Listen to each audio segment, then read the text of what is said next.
प्रभु राम देव भगवान अल्लाह खुदा ईश आदि नाम एक ही शक्ति के हैं। वो कैसा है, कहां है, कैसे मिलता है, किसने देखा है? ये प्रश्नवाचक चिन्ह पूर्ण रूप से हटाने के लिए अवश्य सुनिए जगत गुरु तत्वदर्शी संत रामपाल जी महाराज के अमृत वचन, सर्व पवित्र धर्मों के पवित्र शास्त्रों के आधार पर। ऐसा कर देते हैं, परमात्मा कहते हैं इनका तो मोतिया बंद हो रहा है, तत्व ज्ञान नहीं मिला। नर नारायण देही पाकर कट्या न जमका फंदरे, रतन अमोली दर्शत नाही धग है वाकी जंदरे। नर नारायण देहे पाकर ज कट्या न यम का फंदरे। अगर ये नर परमात्मा, नर नारायण परमात्मा भी नर जैसा है, इसलिए नारायण परमात्मा को कहते हैं। और कहते भगवान ने अपने जैसा सुंदर शरीर तुम्हें दे दिया, नहीं तो कुत्ते के सुअर से अपनी तुलना करके देखो, मनुष्य की क्या आवश्यकता थी भगवान ने मनुष्य शरीर देने की। इसलिए दिया था कि तुम इसमें कुछ सद्गुण उत्पन्न करो। ये पशुओं जैसे ही कर्म पक्षियों जैसे ही करते रहोगे, राग द्वेष खेचा ताणी और प्रजनन क्रिया में ही लगे रहोगे, क्या कुछ और भी क्रिया जो मनुष्य जीवन की है ये भी करो साथ में। तो क्या बताते हैं, नर नारायण देहे पाकर कट्या जय कट्या न जमका फंदरे, रतन अमोली दर्शत नाही दीर्घ द्वा की जंदरे। कि जिसने ये वास्तविक तत्व ज्ञान नहीं पहचाना उसके जीवन धिक्कार है उसका जीवन। ये मनुष्य जैसा सुंदर शरीर पा करके तुम भक्ति नहीं करोगे तो फिर कौन से जीवन में करेंगे हम? ये विचार कीजिए। ऐसा संत में जगाते हैं अपने बच्चों को, हर प्रकार की वाणी सुना सुना के, ना जाने कौन सी बात किसके लग जावे। अभी इतने सत्संग सुनाया जाता है तो ये ऐसा है जैसे कुएं में बाल्टी गिर जाती है और उसको निकालने के लिए कई कांटे ही डाला करें, गुच्छा सा कांटों का, कोई इधर मुंह किसी का इधर मुंह, वो 20-25 होते हैं। तो उसको रस्से से बांधकर उस कुएं में ऐसे डालते रहते हैं, ऐसे ऊपर नीचे करते रहते हैं, तो ना जाने वो कौन से में फंस कर उलझ कर आ जाए। तो ऐसे ये सत्संग बार बार नाना प्रकार के तरीके से सुना जाता है, ना जाने कौन से भगवान आत्मा के कब यह बात चुभ जाए और कब से इसका उत्थान प्रारंभ हो जाए। तो क्या कहते हैं, पूर्ण ब्रह्म रटे अविनाशी जो भजन करे गोविंद रे, भाव भक्ति जा हृदय होई फिर क्या कर है सुरपति इंद्रे। पूर्ण ब्रह्म रटे अविनाशी, रटे यानी उसमें पूर्ण परमात्मा में भक्ति करें, कति समर्पण करके और भजन करे गोविंद रे। और कैसे करे, भाव भक्ति से, अंतःकरण से। ये नहीं लोग दिखावा ऊपर तो मंत्र करना है मंड जा फटाफट, ये नहीं। भाव अंदर से उसकी कसक बनावे, अंदर से परमात्मा की एक तड़प बनकर भजन किया जावे, उसको भाव भक्ति कहते हैं। यानी एक विशेष भाव खो करके। कबीर साहब कहते हैं, साईं यो मत जानियो ये प्रीत घट मम चत, मरूं तो तुम सुमरत मरूं जीवित सुमरूं नित। अपनी महिमा आप ही बता रहे हैं भजन करने की। कहते हैं क्यों ऐसे मजाक से मत भक्ति करियो, ऐसे मत जानना भगवान के नाम को, फिर हमारे हृदय से भगवान का वो आस्था हट जाएगी। परमात्मा मरूं तो अंत समय में मरूं तो तुझे सुमरता हुआ ही मरूं मालिक, और जीवित रहूं तो नित तेरी याद कसक के साथ करूं। तो यहाँ आदरणीय गरीबदास साहब कहते हैं कि जब भाव भक्ति जा हृदय होई तो फिर क्या कर है सुरपति इंद्रे। उसके सामने सुरपति यानी देवताओं का राजा इंद्र भी फेल है। जब आपके अंदर सच्ची लगन और सच्ची अंदर से उमंग और एक विशेष कसक आती है प्रभु की भक्ति में, वो जो लहर आप में बनेगी, कहते हैं यहाँ का कोई सुख आपको अच्छा नहीं लगेगा और ना आपको कोई धन की आवश्यकता महसूस होगी, केवल कल्याण चाहिएगा। तो यहाँ कहते हैं, पूर्ण ब्रह्म रते अविनाशी जो भजन करें गोविंद रे, भाव भक्ति जा हृदय होई फिर क्या कर है सुरपति इंद्रे। 184 बहे जात थे सूटा गंदा अंडरे, कत नाम सतगुरु को दीन्या जाय मिले सुख सुंदरे। इंद्री कर्म ना लगे लगारम जो भजन करे निर्द्वंद रे। गरीबदास जग कीर्ति होगी जब लग सूरज चंद्रे। क्या बताते हैं कि इंद्री कर्म ना लगे लगारम जो भजन करे निर्द्वंद रे, और गरीबदास जग कीर्ति होगी जब तक सूरज चंद्रे। अब जैसे बहन मीराबाई जी अपनी सच्ची भक्ति करके अपना कल्याण करागी और जग में उदाहरण बनेगी। जब तक पृथ्वी रहेगी मीराबाई का नाम बना रहेगा। जब तक ये युग रहेगा मीराबाई का नाम बना रहेगा। तो कहते हैं कल्याण अपना करवाया और दुनिया में प्रशंसा की पात्र बनी। रावण ने अपना सर्वनाश कराया और दुनिया में निंदा का पात्र बन गया। तो ऐसे शुभ और अशुभ कर्मों का अंतर होता है। इंद्री कर्म ना लगे लगारम जो भजन करे निर्द्वंद रे। अब ये मन कब बकवाद सोचा, जब ये ठाली हो जाए, जब इसको हम ढीला छोड़ देते हैं, जब ये बिल्कुल निकम्मा हो जाता है, बैठ जाता है, तो ये बकवाद सोचा करे। तो परमात्मा कहते हैं इसको उधर जाने नहीं दे। सुबह अपना नित्यनेम है, उससे पहले आंख खुलते ही सांस का सिमरन है, फिर मंत्र करने लग जा, फिर भगवान की कोई चर्चा शुरू कर दे, या अपनी कोई कैसेट सब इसकी प्रवचनों की लगा दे, या फिर नाम के सिमरन पर लगा रहे। कहते हैं फिर ये इंद्रियों के कर्म जो है ये आपको दुखी नहीं करेंगे और फिर ये आपको हानिकारक नहीं होंगे। इंद्री कर्म ना लगे लगे लगारम जो भजन करे निर्द्वंद रे। निर्द्वंद माने कति कसक के साथ एक ही परमात्मा की तरफ हरदम उसी में लौ लगी रहे, तो फिर उससे दो फायदे होंगे। एक तो तेरी मुक्ति होगी और फिर गरीबदास जग कीर्ति होगी जब लग सूरज चंद्रे। और जब लग पृथ्वी रहेगी, कहते हैं जब तक तेरा गुणगान का उदाहरण दिया जाएगा। जैसे ध्रुव प्रहलाद अपना कल्याण करवागे सच्ची लौ ला के, और हमारे लिए उदाहरण बन गए। आज तक उन पुण्यात्माओं के गुणगान किए जाते हैं। तो इसलिए भगवान कहते हैं कि सच्ची भक्ति कीजिए। क्या कहते हैं? मन मान सरोवर गंगरे, जहां का बिछड़ा तहां मिलाऊं सुनो शब्द पर संगरे। दैने गंगा बामे जमुना मद सरस्वती रंग वे रे। कल बिस कुसमल मोक्ष होते हैं पल पल पर भी अंगरे। काशी करोत काहे लेवे बिना भजन नहीं ढंगरे। कोट ग्रंथ का यही अर्थ है करो साध सत्संग रे। क्या बताते हैं कि मान सरोवर गंगरे, मान सरोवर के जो हम सतलोक में जो स्थान है वो मान सरोवर है, और दूसरा ये सत्संग रूपी मान सरोवर है। इनमें चलिए आप, और इसके द्वारा उस वास्तविक मान सरोवर को प्राप्त करेगा। ये भी एक सरोवर है, यहाँ आप हंस हो, राम नाम की मोती आप चुग रहे हो। यहाँ पर सत्संग में हंस ही आ सकता है, बुगला नहीं टिक सकता, क्योंकि यहाँ हंसों की खुराक है, बुगले की नहीं है, और शकल दोनों की एक जैसी ही होती है। बुगला मच्छी खाता है और इस मानसरोवर में ये विकार नहीं है। यहाँ केवल राम नाम की चर्चा और ये मोती है। इसमें हंस ही टिक सकते हैं, कौवा और बुगला नहीं टिक सकता।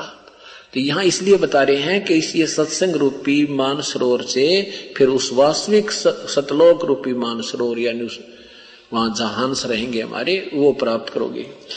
क्या कह रहे? मान सरोवर मन मान सरोवर गंगरे, जहां का बिछड़ा तहां मिलाऊं सुनो शब्द पर संगरे।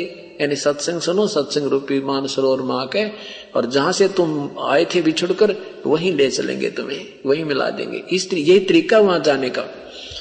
फिर कहते काशी क्रोत काहे लेवे, हाँ दैने गंगा बामे जमुना मद सरस्वती रंग रे। कल बिस कुसमल मोक्ष होते हैं पल पल पर भी अंगरे। अब जैसे जो हमने आपको मंत्र दिया है, ये श्वास से सिमरण कर, ये श्वास से जो सिमरण चलता है, ये दैना सुर तो ये इला, इसको पिंगला कहते हैं और बाया को इला कहते हैं। तो इसको इस एक को जैसे दायां है इसको गंगा कहते हैं, बाएं को जमुना की संज्ञा दी है, और तीसरा अंदर इनके अंदर से जो तीसरा द्वार इनके मध्य के अंदर है उसको सरस्वती की संज्ञा दी है। कहते तुम यहाँ इस पृथ्वी वाली गंगा जमुना मना उड़ के अपना सांस का सिमरण करके उस तीसरे उस द्वार को साफ करो। ये जो सिमरण आपको श्वास का दिया है ये आप कीजिए। इससे क्या होगा कि जो वो तीसरा जो द्वार है सुषुम्ना वाला वो बिल्कुल ब्लॉक हो जाता है और इस सिमरण से वो खुलता है, फिर वो बंद होता है ऑटोमेटिकली। जब जन्म होता हमारा तो उसको खोलने का तरीका इस श्वास का सिमरण है। इस सिमरण से वो अपने आप ऐसे रगड़े लगेंगे कि वो आपका साफ हो जाएगा।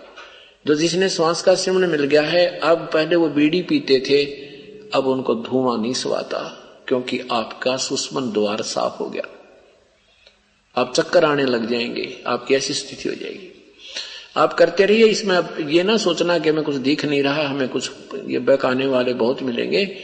अगर कोई दिखाना होता और अब दिखाने से आपका कल्याण होता तो दास आपको सबसे पहले कर देता उस काम को। आप किसी की बातों में नहीं आना, उनको कुछ पता नहीं, कह कह का ज्ञान नहीं है। दास जैसे ट्रीटमेंट दे ऐसे आप उपचार कराइए और फिर सतलोक चलिए। बहुत बरम भटक लिए हम इन मनमुखी लोगों की बातें सुन सुनकर, हम बहरे हो चुके हैं। कोई कुछ बता रहा है, कोई कुछ बता रहा है। जो महापुरुषों ने परमात्मा पाया है उनके प्रमाण आपके समक्ष हैं। उन्होंने कभी ऐसे हठ योग 2.5 घंटे सुबह 2.5 घंटे से हम नहीं किया। केवल एक ही मंत्र, एक ही विधि, एक ही तरीका और एक ही भगवान है। तो यहां बता रहे हैं वहां पर तुम्हारे कलविश कुसमल सब मोक्ष होते हैं। सभी भयंकर से भयंकर पाप भी तुम्हारे इस मंत्र से, इस विधि से, इस मानसरोवर में आने से, कुछ तो पाप हमारे सेवा से कटते हैं, कुछ दान से अक्षीण होते हैं, कुछ दर्शन से होते हैं, कुछ परमात्मा की कथा सुनने से होते हैं, कुछ हवन करने से, जैसे हम आपकी जोत लगती है। तो इस सारा मिला करके हम हमारी ये सब संस्कार और पाप कर्म कटेंगे। और कुछ जो बिल्कुल भयंकर पाप हैं वो सत्य नाम से कटेंगे, आपके अक्षीण होंगे। फिर बताते हैं काशी करवत काहे लेते है बिना भजन नहीं ढंग रे। कोट ग्रंथ का यही अर्थ है करो साध सत्संग रे।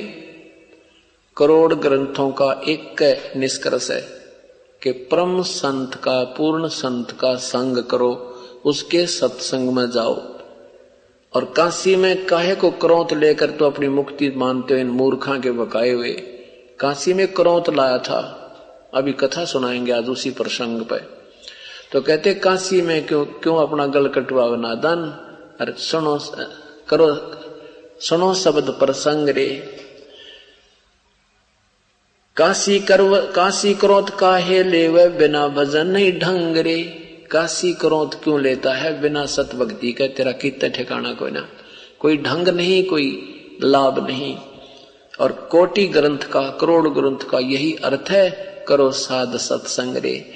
पवित्र गीता जी कहती है कि उस तत्वदर्शी संत की तलाश कर ले अर्जुन, जो उस परम तत्व के जानने वाला है। मैं नहीं जानता, गीता बोलने वाला प्रभु कहता है।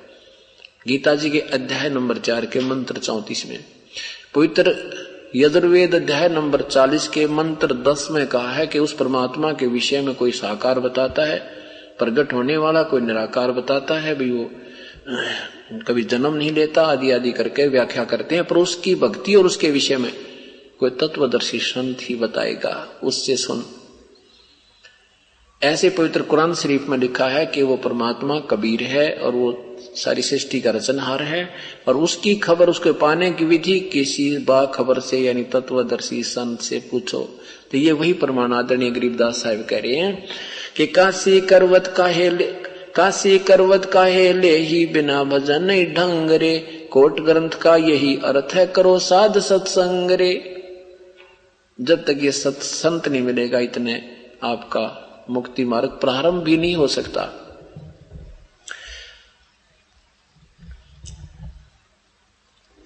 बिन ही पंखों उड़े गगन को चाल विहंग रे।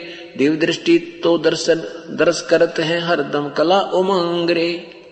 कि जब तू यहां से चलेगा परमात्मा तुझे ऐसे ले जाएगा जैसे बिन पंखों के, बगैर किसी उसके ऐसा जाएगा, एक सेकंड में काल को तो पता भी नहीं लगेगा ये जीव गया कौन से रास्ते थे। ऐसे तरीके से मालिक आपको ले जाएगा। कहते हैं धर्मराज दरबार में दे कबीर तलाक, मेरे भूले चूके हंस को तू पकड़िए मत कजाक।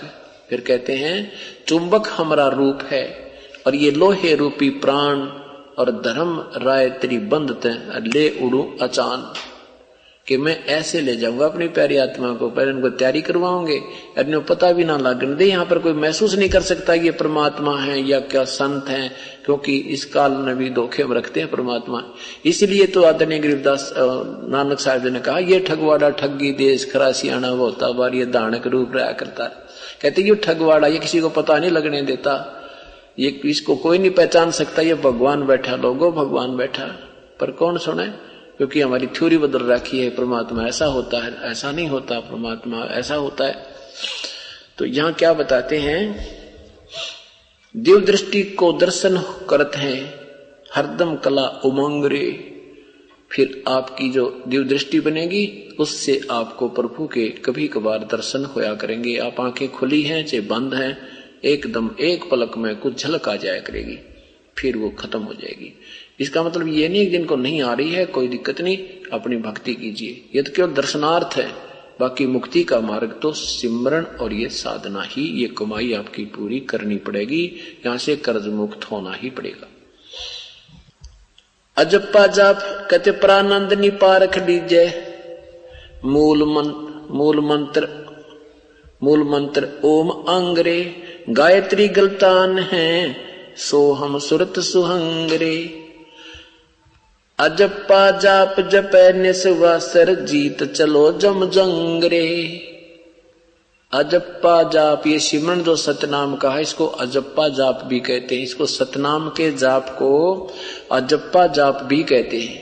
अजप्पा जाप जपो निस्वासर जीत चलो जम जंगरे। गरीबदास दर्शन देवा के देख बया मन दंगरे। गरीबदास साहब जी कहते हैं जब विधि मैं तुम्हें बता रहा हूं मैंने भी ऐसे किया, तो उस परमात्मा के दर्शन करके मेरा तो मन चित्त यानी बहुत ही अचरज में पड़ गया। देख मन भया दंग रे, दंग रह गए हम तो सचमुच जो बता के गए थे। फिर उसी विधि से एक बार तो स्वयं दिखाया उनको, फिर दोबारा की सिमरन कर गरीबदास परमात्मा ने कहा। तो कहते मैंने फिर उनकी बताए अनुसार साधना की, तो भाई वो न्यो का न्यो भगवान देखकर मैं तो दंग रह गया। और तुम भी ऐसे ही कीजिए। अब आपने सुना कि काशी करवत काहे लेत हो, काशी करवत काहे लेत हो, बिना भजन नहीं ढंग रे। सत भक्ति के बिना कति ठिकाना नहीं भाई। काशी बनारस में इन नकली गुरुओं ने यानी ज्ञानहीन प्राणियों ने, इन ऋषियों ने, ब्राह्मणों ने के अफवाह फैला रखी थी कि भी जो काशी में शरीर त्यागता है वो सीधा स्वर्ग जाता है। और दूसरा एक विशेष स्थान मगहर है, इस गोरखपुर जिला से 25 किलोमीटर की दूरी पर। अब वो मगर जो स्थान है, गांव है, नगर है, अब वो जिला कबीर नगर के अंतर्गत आ गया। पहले उनका पुराना बस्ती जिला था। अब बस्ती जिला को डिवाइड कर दिया, 2 हिस्से बना दिए, उसमें आधे का नाम कबीर नगर जिला रख दिया उत्तर प्रदेश में। तो उस मगहर के एक स्थान है, एक नगर है, उसकी सीमा में कहा करते ये पंडित लोग, ब्राह्मण लोग कहा करते जो मगहर मरता है वो सीधा नरक जाता है और गधा बनता है। गधा की जोनी से उसकी 84 लाख योनियां प्रारंभ होती हैं। इसलिए कहा करते कि मगहर में मत मरियो, मगहर में मत मरियो। काशी के तो पंडित को के मगर मरो ना कोई,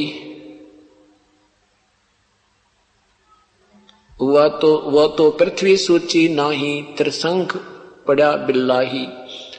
उसको क्या बताया कि भगवान शिव जी ने कहते हैं मगहर क्षेत्र को साप दे रखा है कि वहां जो मरेगा वो नरक जाएगा, गधा बनेगा, और काशी जो मरता है वो सीधा स्वर्ग जाएगा।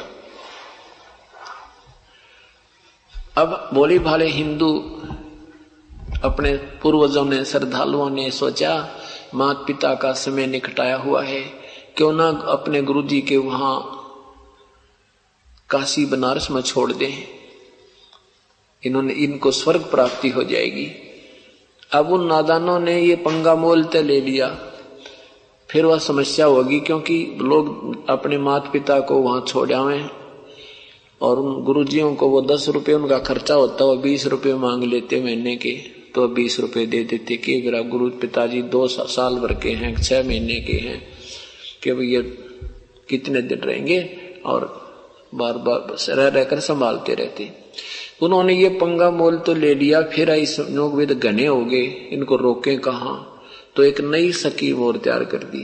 कहते हैं इस गंगा के ऊपर एक हत्था बना दिया मनुष्य काटने का, एक हत्था बना दिया मनुष्य काटने का गंगा के किनारे, बहुत सुंदर नौआरत सी बना के, और अंदर उस पैड़ियों के नीचे घाट सा बना दिया, पैड़ी बना दी, और उसके अंदर एक गुप्त करौंत लगा दिया कि उसमें कैसे गोल गोल आर्च बना दी, उसमें आदमी की गर्दन रखवा दे नीचे, और ऊपर से उस करौंत का हैंडल दूर बना दिया कंट्रोल करने के, वो भी ऊपर से छाप के गुप्त बना ली, किसी ने पता ना लगा। वो ऐसे संकेत करते थे जिसको उस गर्दन काटनी होती थी, आवाज लगाते थे, हे भगवान, हे परमात्मा, ये आपकी आत्मा आपके चरणों में आ रही है, इसको स्वीकार कीजिए।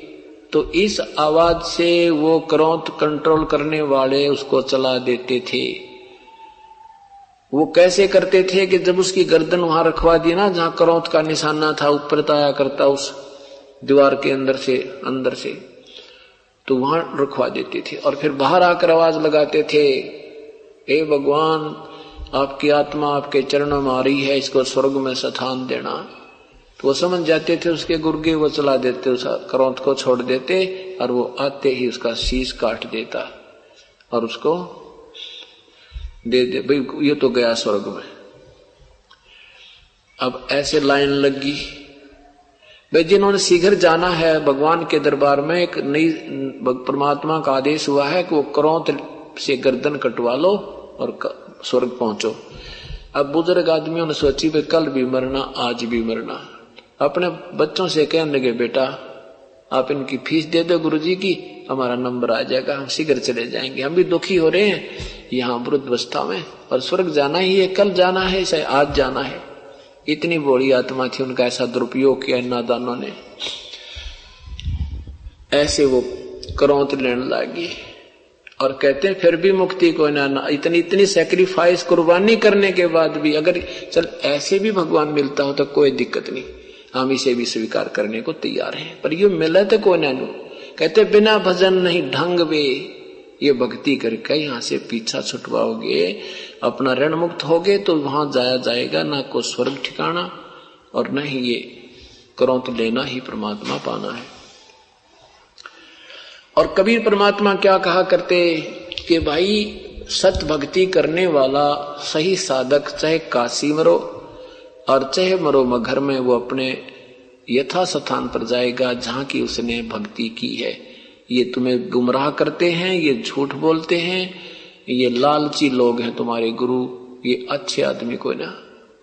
अब उन गुरुओं की चला करती, क्योंकि हम उन्हें शिक्षित मानते थे, हम उनको विद्वान मानते थे, और अब परमात्मा को अशिक्षित उन्होंने घोषित कर रखा था, ये पागल है, ये क्या जाने, इसने संस्कृत आती नहीं, शास्त्रों के विषय में ये क्या जाने, हम शास्त्र पढ़ते हैं, हम शास्त्रों में लिखा हुआ तुम्हें बताते हैं। तो हमारा ये मानना उन भोली आत्माओं का स्वाभाविक था कि गुरुजी तो वही ठीक है, शिक्षित हैं, और कबीर तो एक अशिक्षित है, शास्त्रों का तो भेद इसको नहीं है। हाँ ठीक है, संत ये भी है, क्योंकि उनके काम सर जाया करते थे, इनमें सिद्धि तो है, यहां तक सीमित कर दिया। अब उधर से परमात्मा ने एक लीला की, क्योंकि हम अपने भगवान की बातें कम मानते हैं, गुरुजी की बातें कम मानते हैं, संसारिक लोगों की बातों को ज्यादा जल्दी से स्वीकार कर लेते हैं। कैसे? जैसे ये बोली भाली बहन बेटी भाई नाम लेकर जाते हैं, और फिर उस दिन से वो अपनी ज्योति अलग से लगाते हैं, उन देवताओं की मूर्तियां उठाकर या तो सभा कर देते हैं या जल प्रवाह कर देते हैं या यहाँ आश्रम में रख जाते हैं। और फिर कोई आते हैं जैसे तीज त्योहार श्राद्ध पराध हमारे सेवक नहीं करते, तो दूसरा आकर कहता है, कोई कहेगा कि भाई तुमने आज त्योहार ना मनाया, ये श्राद्ध ना निकाले, अकाम ना निकाला करे, गुग्गा भी ना मनाई तुमने तो अकाम नहीं मनाया करते, हमने उपदेश ले लिया। तो वो आके कह देगी, डरा देती है, ये ऐसे नो थोड़ा छोटा करते हैं, एक ना ऐसे छोड़े थे उसका बेटा मर गया, अब नो डरा दे, फिर हमारा घी बन जा भी सचमुच कर बात बिगड़ जा। और ये भी कहती हमने भी तो नाम ले रखे, हमारे गुरुजी तक कुछ ना छुटवाते, तेरे गुरुजी पता ना किसे हैं। तो इस प्रकार वो नादान आत्माएं हमारे शिष्यों को भी मिसगाइड कर देते हैं। एक समय एक भक्त ने उपदेश लिया और कितना कहर था उनके ऊपर, वर्णन नहीं कर सकते। एक पुस्तक में भी हमने छपवा रखी उसकी हिस्ट्री। जींद में पटियाला चौक पे एक भक्त की दुकान, वही उनका पीछे मकान था, रमेश नाम है उनका, रमेश जैन। तो उनके 2 जुड़वा लड़के थे और एक लड़की उसमें 10-12 वर्ष की होगी और एक और उससे थोड़ी छोटी थी। लड़के उसमें वो 5 वर्ष के होंगे दोनों ही। दोनों लड़कों को तो इतनी बीमारी रहे कि नियमित 5 दिन तो घर पर 10 दिन मेडिकल में रहा करते और बड़ी लड़की का दौरे पड़ा करते। और उस बेबे का श्वास का रोग था, उसकी रमेश जी की पत्नी के। तो उसने पता लगा, हमारे एक सेवक ने उनको बताया, पूरे परिवार ने उपदेश ले लिया और उनको कहा, बेबे और साधना नहीं करोगी, ये पहले शर्त है भगवान की, और तुम हो बढ़िया लोग, फिर तुमने समाज भी कुछ कहेगा, इधर उधर की बातें मारेंगे तो तुम्हें कतई लाभ नहीं होगा। हमारी तरफ से तो हानि होगी नहीं, लेकिन जैसे बिजली का कनेक्शन कट गया, पंखे चलने बंद हो जाएंगे, तारा आटा नहीं पिसेगा, वो कनेक्शन कटने से हानि होगी, मतलब और विशेष हानि नहीं होगी। यो काम तुम्हारा सरेगा नहीं, तुम्हारा दुख दूर होगा नहीं। न्यू बोल लीजिए, हम तो महा कष्ट में है, कति दुखी हो लिए, और जो कहोगे वही करेंगे। हमारा तो अंत समय है, कमाते हैं 200 रुपये, खर्चा हो गया 50 रुपये का, हम तो कर्जा और हो गया। उपदेश ले लिया उन पुण्यात्माओं ने और ऐसी कृपा बख्शी परमात्मा ने, उन बच्चों का भी रोग खत्म, लड़की के दौरे समाप्त और उसका दमा नहीं रहा उस बहन के। तो ऐसे वो 6 महीने तक बिल्कुल स्वस्थ रही। 6 महीने के बाद उसको फिर गड़बड़ होगी, न्यो की नो सतिथि आ गई पूरे परिवार की, बच्चे भी बीमार, छोरी के दौरे पड़ने लग गए, उसको दमा की शिकायत होगी। एक सेवक था, वो उसने पूछा, भाई वो भगत जी उसके पास गया कि भाई ऐसे ऐसे पता नहीं, हमारे तो 6 महीने तो ठीक रहे और कति कोई दर्द नहीं था भाई, ऐसे निहाल हो गए थे, अब फिर दिक्कत आ गई। तो कहा भाई गुरु जी को बताएंगे, अभी यहाँ आए जींद में, तो उनसे अर्ज करना, तुमने कोई गलती की है कि ना? गलती नहीं करी कति भी, वैसे तो हो नहीं सकता ये काम जो जब तक हम कोई गलती नहीं करेंगे। वो भगत जी कह कि ना कोई गलती नहीं की। तो वो भगत जी हमारा सेवक और उस रमेश के साथ उनके घर चला गया। तो उस बहन से भी यही कहा, भी गलती बिना तो बहन ये दुख हो नहीं सकता, तेने कोई त्रुटि की है तो दोबारा क्षमा याचना मांग ले। बोली ना भाई, मैंने कति कोई गलती नहीं करी। तो वो घूमता घूमता उनके पिछले वैसे कुदरती पीछे ने वैसे निकल गया, कोई बाथरूम करने गया था कैसे, तो वहां देखा तो गुग्गा की पूजा कर रखी। तो उसने पूछा, यूं के लटोटर कर रखा तुमने? भाई ये तो गुग्गा की पूजा करी थी वैसे। अरे तेरा गजब, ये गुग्गा तो बढ़ गया था फेर, ये गुग्गा तो काट दिया था, ये गुग्गा फेर आ गया था ना, फेर बुला लिया पूजा करके। तब उन्हें बोली, अपने परमात्मा से गुरुदेव से दोबारा नाम पूछ दो, उनता अर्ज करो कि एक समस्या कैसे थरिया लोगी भैया। बताया गुग्गा के ऊपर पूजी इतने। बोली भाई के बताऊं, एक रिश्तेदार आएगी नो, यहीं रहते हैं वह, और नो बोली आज गुग्गा रही वो नहीं करती कि तुम प्रोग्राम से मन हटगी, कल तक गुग्गा है न्यू करेंगे, मैं हटगी। उसने कहा हम ना करें, हमने तो नाम ले रहा क्या। उसने इसी ड्राइव में था, मैंने सोची कर ले गुग्गा, क्या दिक्कत आवे। गुगा में क्या फर्क पड़े, और तो पूजा हम सारी कर ही रही हैं गुरुदेव वाली। तो परमात्मा कहते हैं 100 वर्ष तो सतगुरु पूजा, एक दिन आन उपासी, वो अपराधी आत्मा फिर पड़े काल की फांसी। 100 वर्ष या साधना करके हमारी जो एक दिन भी गलत साधना कर दी, उसी दिन आपका काम बिगड़ जाएगा। तो उन्होंने फिर कहा भी गुरु जी आओ तो अक्षमा याचना करो, फिर जैसे क्या होगा देखो। वो गड्ढे डर गए। फिर आगे तो फिर हुआ बीमारी आ गई, तो फिर हम जींद आश्रम में आए तो सारा परिवार आया। फिर सारी कहानी बताई जी हमारे से गलती होगी ऐसे ऐसे। एक ने बोलिया, मैं बोला वे तुम कमाल की बात, नाम देने से पहले कितने समझावा, नाम देने के बाद भी बार बार यही प्रार्थना करते हैं कि यह गलती मत कर दियो। तो फिर उन्होंने दोबारा उपदेश दिया। उसके बाद आज तक लगभग 10 वर्ष हो गए उनको, कोई दिक्कत नहीं है। तो यहां परमात्मा कहते हैं संसारी दी गल नो चीने ना बूझे सब जो गहरे नो, मुर्दों से की प्रीत लगावे ना जाने सतगुरु मेरे नो। संसारी की गल ने, संसारी की बातों को तो तुरंत मान ले। हम इतना सत्संग करें, 100 प्रमाण बतावें, हुए हुए सुख गिनवावें, और हमारी बात सारी फेल कर दे 1-2 मिनट में कोई बांध पाई आन उपासी आके। तो ये नहीं होना चाहिए। तो परमात्मा कहते थे ये साधनाएं मत करो, ये तुम्हें हानिकारक है, कति लाभ नहीं देंगी, भूत पूज के भूत बनोगे, नर जीवन पर लय हो जाएगी। पवित्र गीता जी 9वें अध्याय के 25वें श्लोक में भी यही लिखा है कि जो देवी देवताओं की पूजा करते हैं वो देवी देवताओं के पास जाते हैं, भूत पत्थर पूजते हैं, श्राद्ध करते हैं, ये कनागत काटे, फूल उठावें, ये पिंड भरवावें, ये सारे भूतों की पूजा है। ये करने वाले तुम भूता बनोगे। और भगवान कहता मेरी पूजा करोगे तो मेरे पास आ जाओगे, यानी प्रभु की साधना करने वाला प्रभु को प्राप्त होता है। तो इस प्रकार परमात्मा बताना चाहते हैं कि तुम साधना हमारी नहीं मानते, अपनी मनमुखी की तरफ शीघ्र दौड़ जाते हो।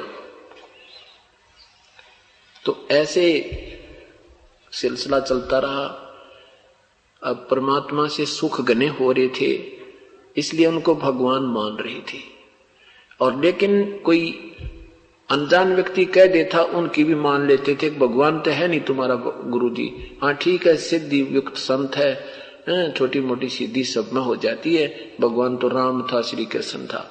यानी ऐसा दृढ़ विश्वास हमारे नहीं हो पा रहा था, जबकि 64 लाख शेष हो जाना आज से 600-550 वर्ष पूर्व कोई बालकों का खेल नहीं था। 64 लाख शेष हिंदुस्तान में, जबकि पूरे हिंदुस्तान की, जिसमें पाकिस्तान, बलोचिस्तान, अफगानिस्तान तक इसी में थे, कोई यानी 4 करोड़ आबादी होगी उसमें मुश्किल से। जहां आज से उस समय 300 वर्ष पहले जहां 40 घर थे, आज वहां पर सैकड़ों घर हो रहे हैं। तो ये देख लो कितना प्रतिशत बढ़ गया, 100 से भी तो 500 घर होगी। तो उस समय कितनी आप जनसंख्या होगी, और उसमें से 64 लाख परमेश्वर के शेष हो जाना, ये परम शक्ति का प्रतीक है।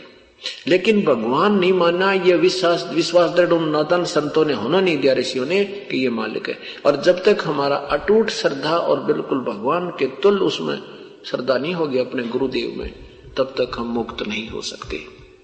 ठीक है, किया हुआ कर्म तुम्हें अवश्य मिलता रहेगा, मुक्ति शेष रह जाएगी। एक समय क्या हुआ कि एक लड़की गणका थी, वैश्या, उस बेटी ने परमात्मा के वचन सुन लिए, सत्संग सुन लिया, उसको बड़ा अपने दुष्कर्मों का अफसोस हुआ, और उसके जो है ना प्रायश्चित के लिए और उसके निवारण के लिए, आत्म उद्धार के लिए कबीर परमात्मा से प्रार्थना की। प्रभु से कहा कि भगवान मैं बहुत निकम्मी आत्मा हूं, मैंने तो आपका सत्संग सुना, मेरी तो आत्मा धिक्कार रही है मेरे अपने आप को। हे परमेश्वर, क्या मेरे जैसी तुच्छ जीव का भी उद्धार हो सकता है? परमात्मा ने कहा बेटा, नौका में चाहे घास रख दो और चाहे पत्थर, वो पार कर दिया करती है। सत्संग में आकर पापी भी पार हो जाते हैं, संत शरण में आकर पापी भी पार हो जाते हैं। अब परमात्मा ने अपने बच्चे एक जैसे प्यारे होते हैं। जैसे एक तो बालक टट्टी पेशाब करके अनजानपने में और सारे शरीर पर भी मल ले, मुंह पर भी लाग जा, कपड़े भी खराब कर रखा हो, अरे एक वैसे नहाया धोया बैठा हो तो माँ बाप ने दोनों पैरे लगा करे। वो खराब है, उसने नहा धो के साफ, दो धा के साफ कर लेगा, फिर सीने से लगा लेगा। अगर लाल कीचड़ में गिर जाता है तो उसका मोल खत्म नहीं होता। अब इतने प्यारे और निर्णायक वचन सुनकर उस लड़की ने सोचा, है भगवान, ये तो बात पड़ेगी, मुझसे तो सभी नफरत कर रहे थे, यहाँ आई थी सभी मुझे करड़ा करड़ा देख रहे थे, क्योंकि इनका भी दोष नहीं, मेरा पाप गना। और भगवान ने तो सारा ही काम ठीक कर दिया, मेरा सारा ही वजन उतार दिया, उपदेश ले लिया और कहा बेटी अब आगे से बिल्कुल परमात्मा के चरणों में लगी रहना, अगर जैसे आप कहोगे प्रभु ऐसे करोगे। अब इस ये देखकर, क्योंकि हम जो बेशक नाम भी ले रखा हमने, हम इतने निर्मल नहीं हो पाते जितना संत करना चाहते हैं। जितना हम प्रयोग करते हैं साबुन का और पानी का, इतना भी हमारा मैल छूटता नहीं, पर छूटेगा। यही तरीका है। जैसे पहले धोबी ऐसे पटकिया करता उस कपड़े ने पड़ाक पड़ाक, तो वो दुश्मन नहीं था कपड़े का, वो मैल छुटवाया करता। तो आपको ये सत्संग रूपी चोट मार मार के अंदर से ये मैल निकाला जाएगा। हम क्या करते हैं कि हम अपने दोष को नहीं देखते, दूसरों के दोष देखते हैं। तो सत्संग के अंदर, संगत के अंदर ये सुरसराट शुरू हो गया, ये चर्चा शुरू होगी कि बे गुरुदेव ने तो गलती कर दी, इतनी निकम्मी लड़की को नाम दे दिया, सारी दुनिया थूका है। सब ने कहे भाई बता देख लो थारे सत्संग में वैसा भी जान लाएगी। अब गुरुदेव तक तो पहुंचे नहीं, पर अंदर अंदर सबके अंदर यह गलानी सी होने लगी।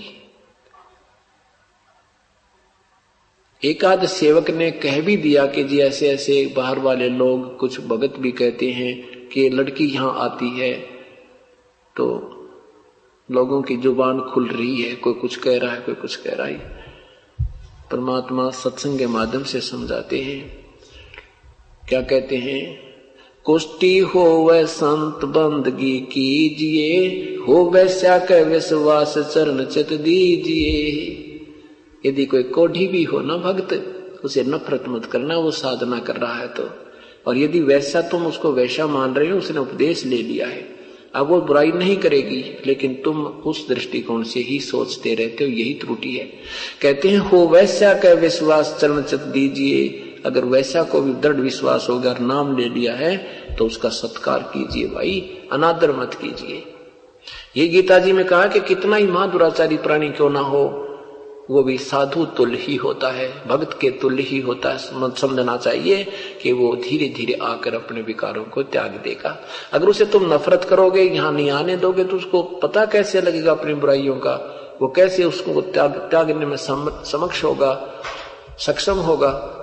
तो इस तरह के काफी इस परमात्मा वचन किया करते थे। एक समय एक लड़की को पीट रहे थे, दुराचारणी मान के। कहते हैं एक संत श्री ईसा जी वहां पहुंच गए, और ईसा जी की शक्ति से उस समय के लोग बहुत परिचित थे। ईसा जी ने पूछा भी क्या कर रहे हो, क्यों पीट रहे हो, क्यों इसको मार रहे हो। उन्होंने कहा ये बहुत निकम्मी है, ये दुराचारणी है, इसने यहाँ पर ऐसे जो है ना बड़ा बड़ा व्यवहार चला रखा है। ईसा जी ने कहा भी ठीक है, इसको पीटने का तरीका मैं बताता हूं, इसको मारने का। तुम सभी पत्थर उठाओ एक एक।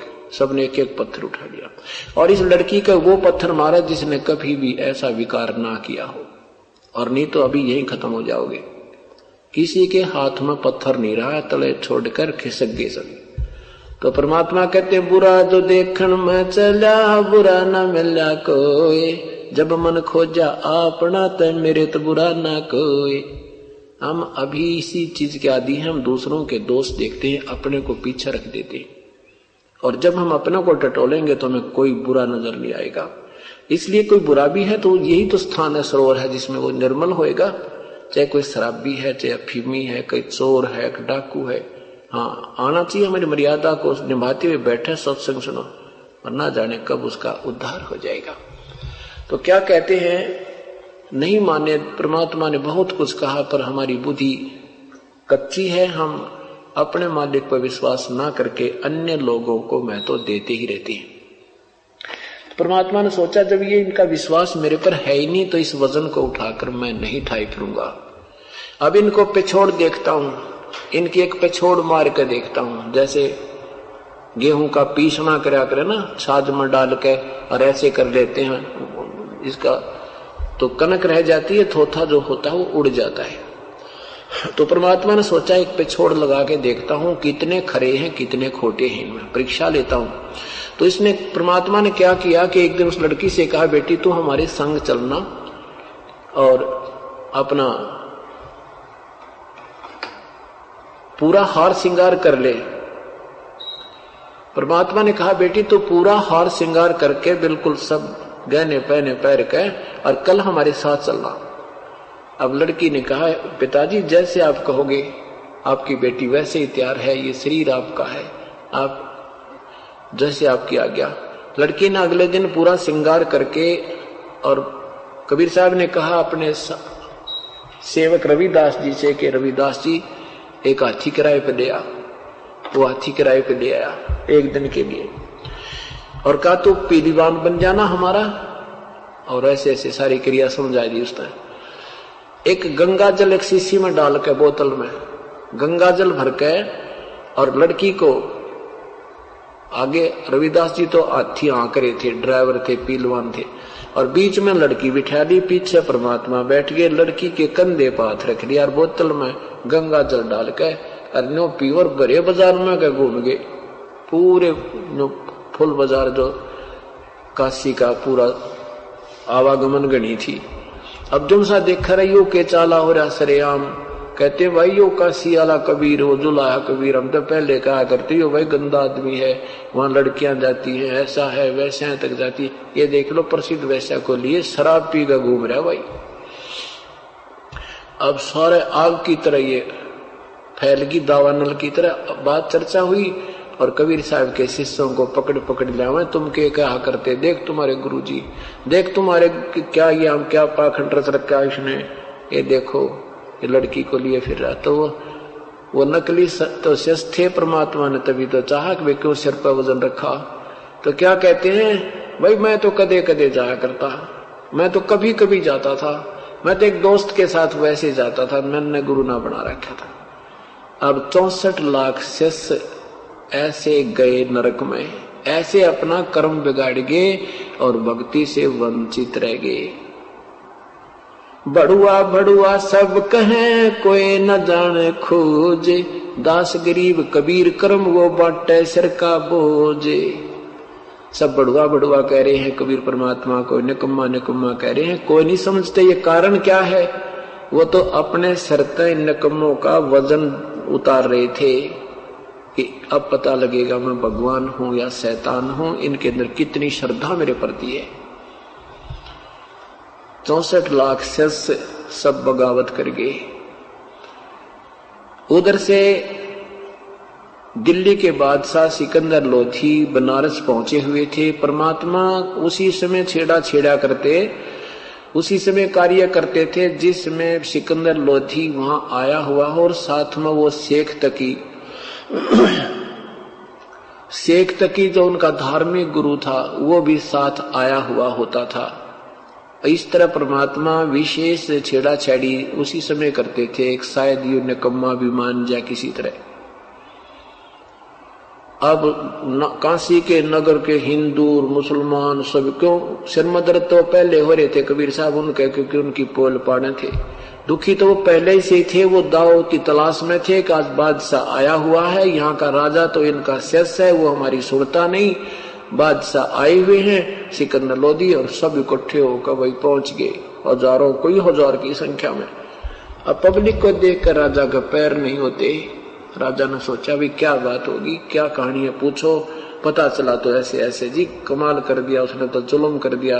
देखो सरेआम बहन बेटियों का बाहर निकलना जुल्म हो गया, हमारा तो हराम हो गया, ऐसे कर दिया वैसे कर दिया, कैसे जिएंगे इसे गंदे नगर में जहां पर सरेआम वैसा वर्ती होने लगी।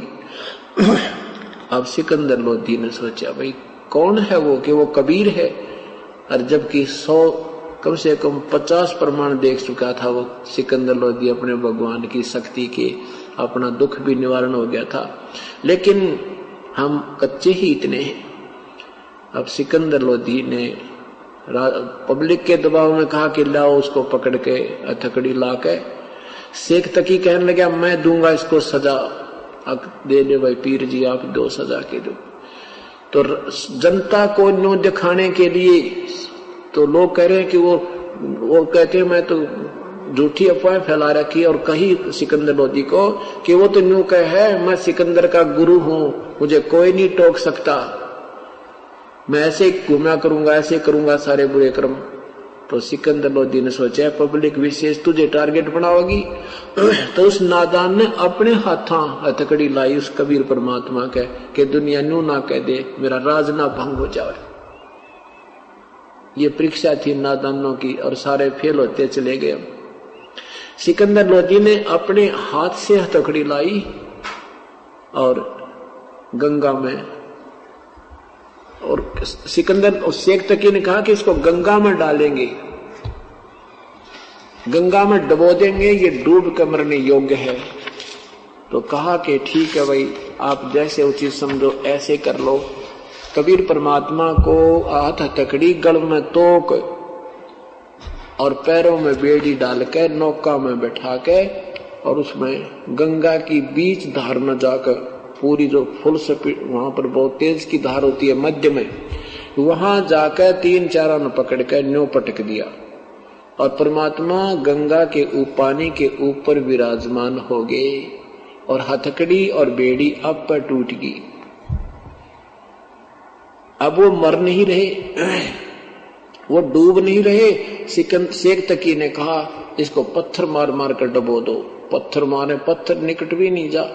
फिर आखिर में शेख तकी ने कहा कि इसका गोली मारो, तीर मारो।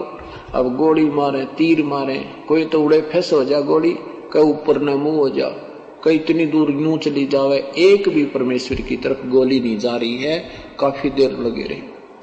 फिर क्या कहा कि तोब लाओ तोब।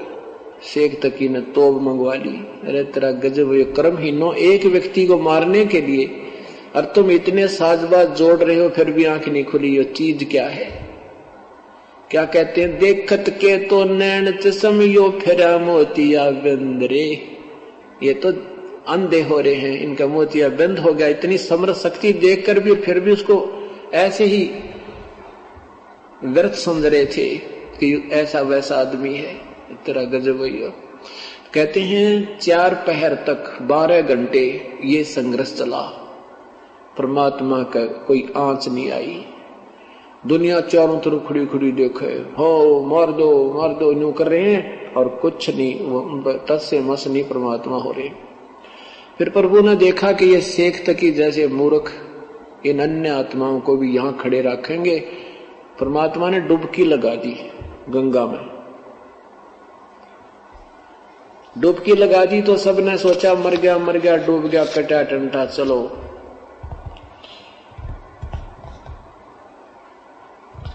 अब सब आगे हाथ पा मुंह धोके, वो तो मर गया। उधर से परमात्मा ने क्या कैसी लीला की कि कबीर साहब के जाकर, कबीर साहब रविदास जी की कुटिया में जाकर विराजमान हो गए। और उधर से शेख तकी और वहां के लोगों ने कहा जा रविदास जी को बता दो, क्योंकि रविदास जी तो कबीर साहब ने छुटवा दिया था कि इसका दोष नहीं भाई, मैंने ही सब कुछ कहा, ये तो मेरा सेवक है, मेरे कहने तो ये काम कर रहा। और जाके बता दो रविदास को कि कहा वो तू भगवान कहा करता हो तो डूब गया दरिया में, परमात्मा को कौन मार दे।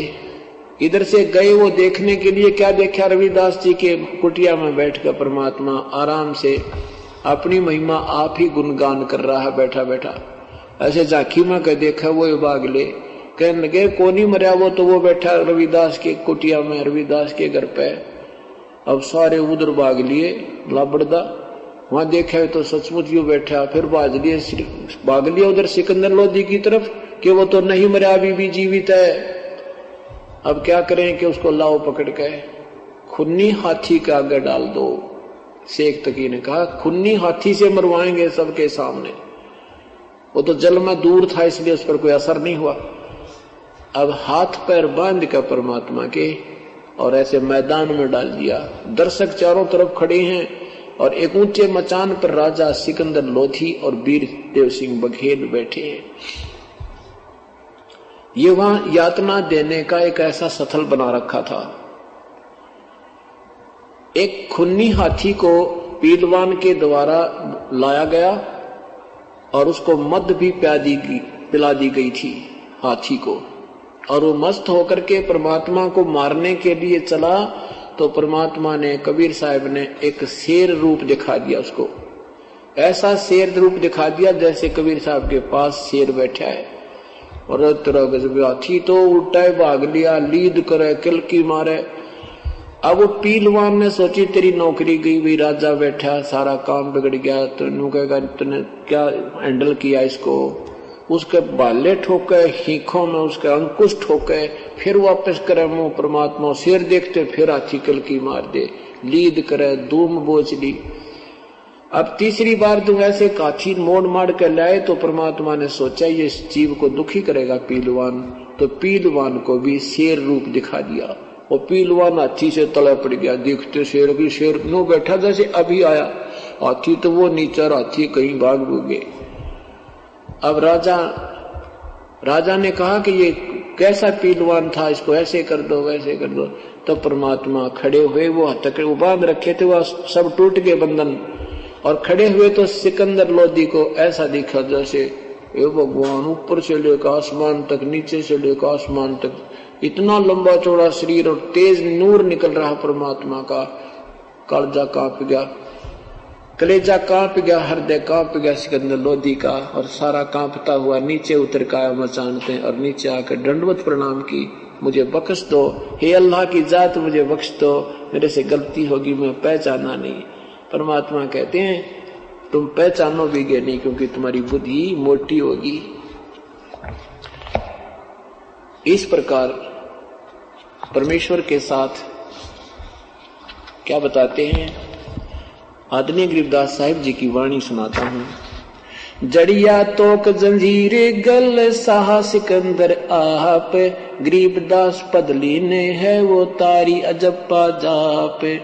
हाथों जड़ी हथकड़ी और पग में बेड़ी पर आए, गरीबदास निधि गंग में तांदी न छटकाए।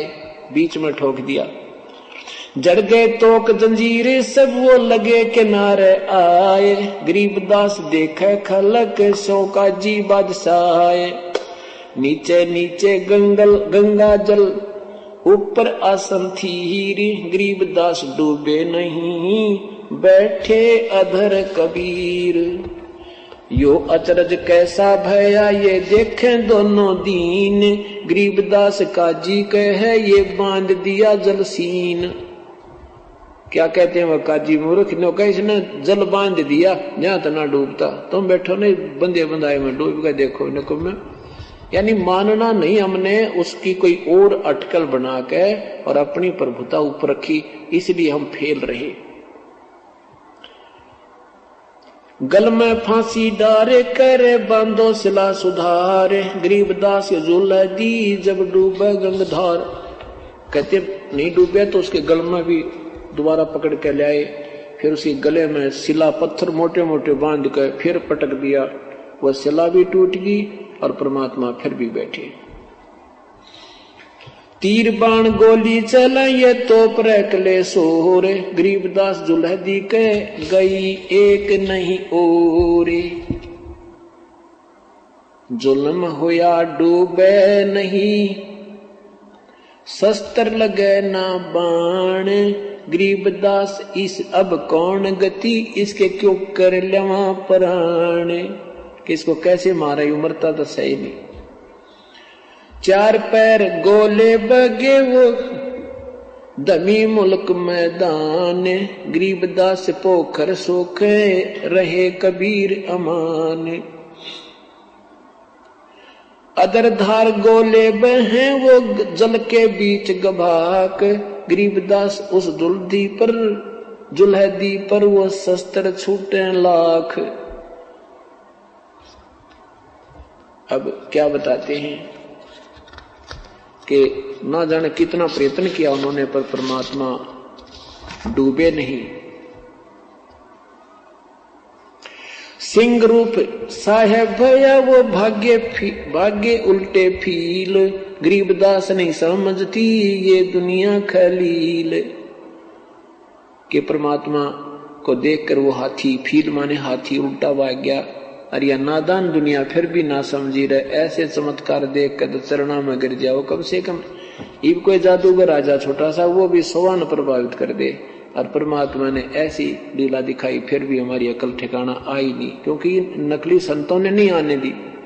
बने के हरि जी सिंह जित व चौर शिखर आसमान, गरीबदास हस्ती भाग लख्या देख नहीं जहान। कुटे शीस महावतम अंकुश सिर गरगाप, गरीबदास उल्टा भागे वो तारी दीजे थाप। बाले को खो मारिए चरखी छूटे पाख, गरीबदास नहीं निकट जावे किलकी देवे लाख। हाथी ने मारन खातिर भेज देते लाख किलकी मारे, और हाथी उल्टा भागे लीद कर करके। अब क्या बताते हैं, पीलवान देखा तब वो खड़ा केरी सिंह, गरीबदास आए तहाँ वो धर्मौला बहुरंग। उतरे मौला अरसते भाव भक्ति के हेत, गरीबदास तब सहा लखा ये श्याम पीठ मुख श्वेत। अंगड़ाई जम्भाई अंगड़ाइया ये लंबे भय दयाल, गरीबदास उस सिकंदर को मानो दर्शा काल। परमात्मा फिर कहते हैं आकर के चरणों में गिर जाता है सिकंदर लोधी, और मुझे क्षमा कर दो। परमात्मा बोला मूर्ख कर रखा क्षमा रहता है, और छोड़ दिया ना बसाई ने बोला भाई जाओ तुम कीते, ये तो भगवान न पड़ा है। सिकंदर लोधी ने कह दिया वे तो परमात्मा, और ये सब तू पहले कह देता तेरे भी नंबर पूरे रहे, तेरे काम यही होना था। हम इतने कमजोर हो गए, हम भगवान को नहीं महत्व दे पाते, संसारी लोगों को ज्यादा महत्व देते। अब परमात्मा ने क्या सोचा भी, ये तो समझने वाले तो हैं को नहीं, आप चला यहां से, अब सतलोक चलते हैं, हमारा काम पूरा हो लिया। तो सदगुरु ने कहा कि भी जो काशी के लोग कहते हैं कि मगर मरने वाला गधा बनता है, तो मैं मगर मरूंगा और तुम अपने जंतर मंत्र साथ ले चलिए, और ये जो पामिष्ट हैं या जो ग्रह के हिसाब लाने वाले हैं तुम्हारे पंडित जी, वो भी आ जाना साथ के। इस मुहूर्त में इस समय मरने वाला प्राणी कहाँ जा रहा है। अब इस बात को सुनकर कि मगर में शरीर छोड़ेंगे, तो वीरदेव सिंह बघेल, काशी नरेश जो कबीर परमात्मा की हिंदू राजा शेष थे, सैकड़ों हजारों कोई हजार सैनिक लेकर साथ हो लिया कि वहां गुरुजी शरीर छोड़ेंगे तो मैं उनका शरीर लेकर के यहाँ काशी में अंतिम संस्कार करूंगा, कहीं वहां मुसलमानों का हाथ ना लग जाए। उधर जब पहुंचे परमात्मा, तो उधर से वहां के बिजली खां पठान भी कबीर परमात्मा के शिष्य थे। ये प्रकरण बीच में सुना नहीं पाया, क्योंकि परमात्मा की महिमा अपरंपार है। ये 7 दिन में नहीं, 7 संख दिन में बिना पूरी हुए, पर फिर भी हमने काम चलाओ, जितनी हमारी बुद्धि ने काम किया और जितना बच्चे ग्रहण कर सकते थे उतना ज्ञान आपको 7 दिन में सुनाने की चेष्टा की है। तो बिजली खां पठान भी उन्हीं परमेश्वर के शिष्य हो गए थे। उन बहुत बड़ा भयंकर अकाल गिरा था एक बार मगहर में, तो सब जंतर मंत्र करने वालों ने, हिंदू मुसलमान सब गुरुओं ने कह दिया था कि ये तुम्हारे संस्कार ऐसा ही है, या अकाल कई वर्ष गिरेगा, कई वर्ष गिरेगा, वर्षा का कोई संयोग तुम्हारे पुनर्द्वार पर नहीं है। परमात्मा ने वहां जाकर वर्षा इतनी गजब की करा दी थी और वो अकाल तोड़ दिया था। तो वहां हिंदू और मुसलमान 50-50 हैं मगर नगर में, तो सारे के सारा नाम ले लिया था, नहीं तो कति उंगलियां पर जन गणे थे कद मरेंगे। और उसके बाद वो बहुत श्रद्धा से लग रहे थे। तो बिजली खां पठान ने सोच कहा कि भी वीरदेव सिंह बघेल अपनी सेना लेकर आया है और गुरुदेव का वो शरीर ले जाएगा। तो वहां के लोगों ने कहा कि हम नहीं ले जाने देंगे, हम मुसलमान तरीके से अपने गुरुदेव का अंतिम संस्कार करेंगे, काफरों के हाथ नहीं लगने देंगे। अब न्यू बांट रखा हमने भगवान भी, कोई कहे ईसा मसीह बड़ा है, कोई कहे हमारा राम बड़ा है, कोई कहे खुदाई रे कोई कहे ईसा मसीह बढ़ाइए बाटा रहे लगाई रे।